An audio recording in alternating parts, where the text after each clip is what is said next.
नमस्कार, DNP India में आपका स्वागत। मैं हूं आपके साथ राहुल चौधरी। उत्तर प्रदेश विधानसभा उपचुनाव को लेकर बड़ी खबर सामने आई है। भारतीय जनता पार्टी ने 10 सीटों पर होने वाले उपचुनाव के लिए 9 सीटों पर प्रत्याशियों के नाम फाइनल कर दिए हैं। इन उम्मीदवारों के नाम जल्द होने वाली संसदीय बोर्ड की बैठक में घोषित कर दिए जाएंगे। दिल्ली में रविवार को बीजेपी के राष्ट्रीय अध्यक्ष जेपी नड्डा के आवास पर हुई बैठक में तीन नामों के पैनल में से एक नाम तय किए गए। यूपी में 10 विधानसभा सीट पर होने वाले उपचुनाव को लेकर रविवार को दिल्ली में बीजेपी की बैठक हुई। खबरें हैं कि 10 सीटों में से 9 पर बीजेपी और 1 सीट पर मीरापुर से आरएलडी चुनाव लड़ेगी। देर रात तक चली इस बैठक में 9 सीटों पर बीजेपी और मुजफ्फरनगर जिले की मीरापुर सीट आरएलडी को देने का निर्णय हुआ है।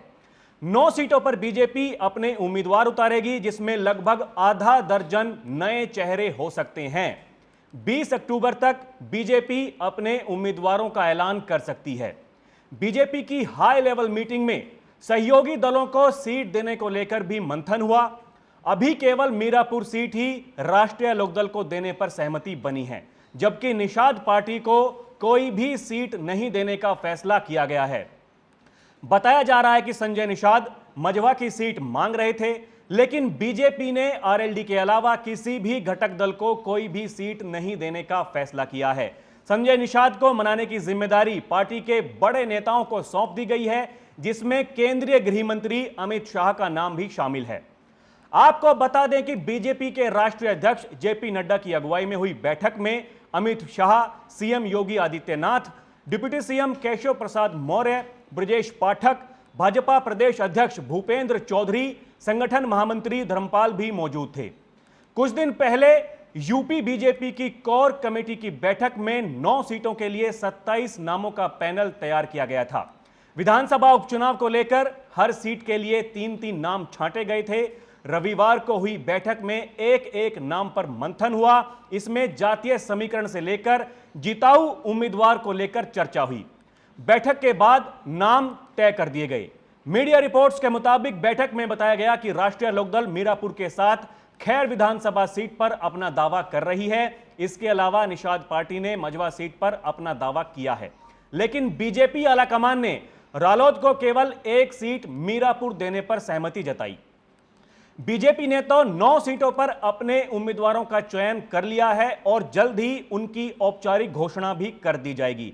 लेकिन आरएलडी के खाते में जाने वाली मीरापुर सीट पर उम्मीदवार कौन होगा, अब सबकी निगाहें उस पर टिकी हुई हैं।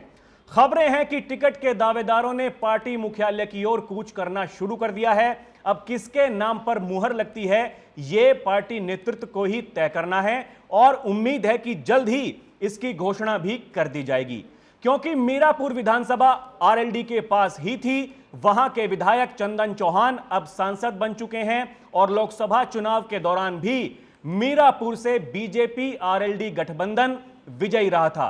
सारे के सारे समीकरण आरएलडी के पक्ष में हैं। यही कारण है कि एक बार फिर से आरएलडी को यहां से चुनावी मैदान में उतरने का मौका दिया गया है, क्योंकि खैर विधानसभा पर भी राष्ट्रीय लोकदल का दावा था, लेकिन यह सीट बीजेपी के खाते में थी। इसीलिए बीजेपी यहां अपने सिंबल पर चुनाव लड़ेगी, क्योंकि खैर जाट बहुल सीट है।